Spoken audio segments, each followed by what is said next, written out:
So my name is Alex Singer, and today I'm going to be presenting my final project for Kin 234.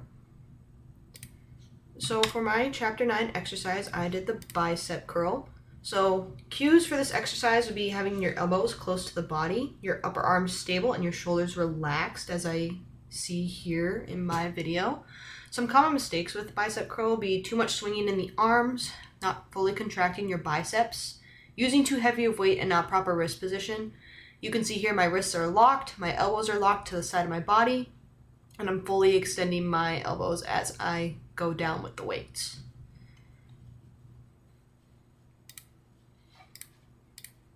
So for regression for a bicep curl, I did a single arm bicep curl. So very similar cues, elbows should be stationary, a neutral wrist position, control movements, and then fully extending your arm at the bottom of the rep. You see here I'm not swinging my body as I curl it, I'm strictly just using my bicep. Mistakes would be too much bend in the wrist, not fully extending your arm, and then not maintaining a stable body and a stable torso. See here, everything is neutral, everything was to the side. Only thing that was moving was my arm and my bicep. So progression would be a Z-bar bicep curl. So cues for this one would be maintaining your momentum. Your body is tall, or in this case, not bending over in the chair. Arms and elbows are at the side of the body, or in this case, placed directly onto the pad. Mistakes with this one would be too much weight, swinging of your body, not controlled movements, and then wrist control. You can see my wrists here are locked, and my elbows and my upper arms were consistently to the pad on the bench. So for my Chapter 10 exercise, I did a front squat.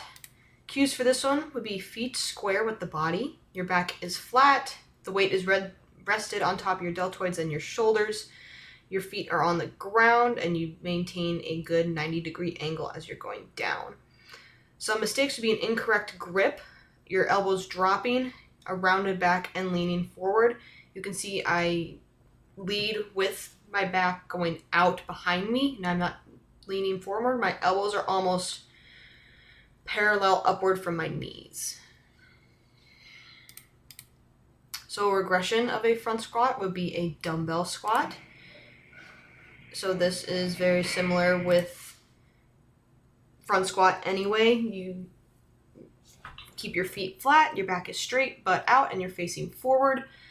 I held the dumbbell like this just to get the feeling of a front squat so that your arms are out in front of you. Mistakes with doing this exercise would be a rounded back, your knees caving inward, and your heels going off the ground. You can see everything is square. My body is rigid and wasn't going anywhere outside of that. So then a progression of a front squat would be a front squat with a pause. Very similar cues, keeping your feet square with the body, your back flat, weight rested on your shoulders. The pause at the bottom is important so that you can work with your core as well to push yourself back up. Mistakes with this one, pausing too long and relaxing into the pause. You still want to keep your body rigid as you're going up and down with this exercise. Another mistake, make sure your knees aren't bending inward and your weight being rested improperly, and then you're back rounded, not sticking your butt out. So for my Chapter 11 exercise, I did a crunch. Cues for this one, your knees bent either with your feet on the floor or in the air, hands behind your head with your shoulders out of view, elbows out of view, sorry about that, lifting your head and shoulders off the ground, and your lower back remaining flat against the ground. Mistakes with this one would be hips off the floor, strain in the neck, an arched back, and elbows moving forward. A regression of this one would just be a crunch with your legs on the ground. So again, very similar. Keep your knees bent on the floor, hands behind the head, back flat on the ground. Mistakes with this one, with your elbows, doing too much elbow movement, pushing back into the floor and pulling your neck. You should be leading with your core.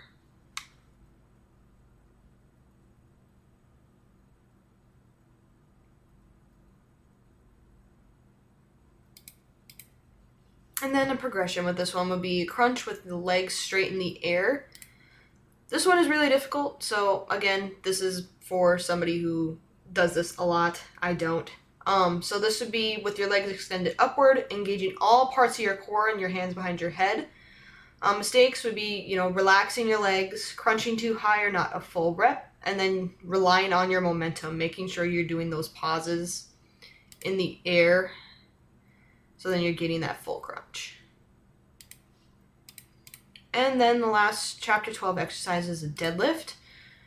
So cues for this one be feet hip width apart, back flat, butt out. Your arms are straight and your chest is out at the top of the rep. Common mistakes with this one, very similar to a squat, be a rounded back, shifting hips, an incorrect stance, and just squatting, making sure you are explosive at the top of the rep, and then not keeping the bar close to your body, just so you don't strain yourself and potentially leaning forward. Regression of this one would be a dumbbell deadlift. Cues for this one, you push with your hips, again at the top of the rep, maintaining neutral hip position, making sure you're not flaring too far outward, a flat back, and engaging your core. Common mistakes with this one would be too much bend in the knees, not engaging your core, and then letting the dumbbells rub against your shins.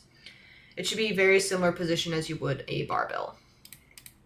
And then a progression for a deadlift would be a sumo deadlift. So this is just when your feet are and hands are at a wider apart, so it's giving you almost a more narrow grip.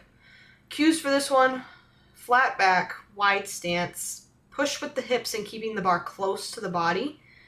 Common mistakes again with this one, keeping a rounded back, if your knees are caving in, putting the bar far from the body, and then excessive hip movement. You want to make sure you are explosive at the top of the rep with pushing those hips forward.